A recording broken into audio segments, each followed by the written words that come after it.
So women are not the only ones that are experiencing sexual violence, sexual harassment, sexual abuse. That's the only ones that's getting reported.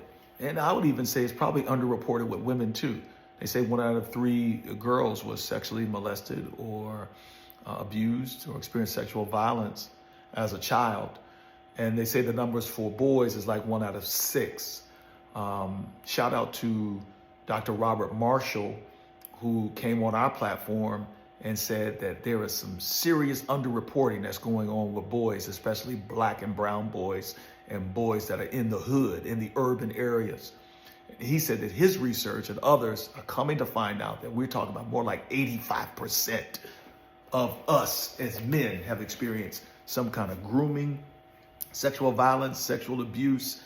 And it's interesting, the man that mistreats the child is called a pedophile. Do we have a term for the women that abuse and groom boys when they're little? There's so much of this, but we just don't talk about it. It's politically incorrect, almost in some senses, to even say that we need a MeToo movement for men, because we've been socialized to only view men as hypersexualized and as predators, but not as victims, because we have so many women that are victims. Don't get me wrong, I understand sexism is probably older than racism, but I think we have a lot of hurt people in marginalized communities that are hurting people, and many of them are boys. And a lot of these boys are now men.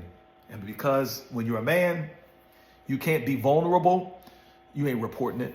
Because you were taught that that's what's supposed to happen, you're a man. If you were smashing somebody 10, 15 years older than you, you saw that as a badge of honor. If you were molested by an older girl, forced to have sex and do other sexual acts by another girl, or especially if another man did it to you, there's so much shame with all of it. You just don't talk about it from a perspective of trauma.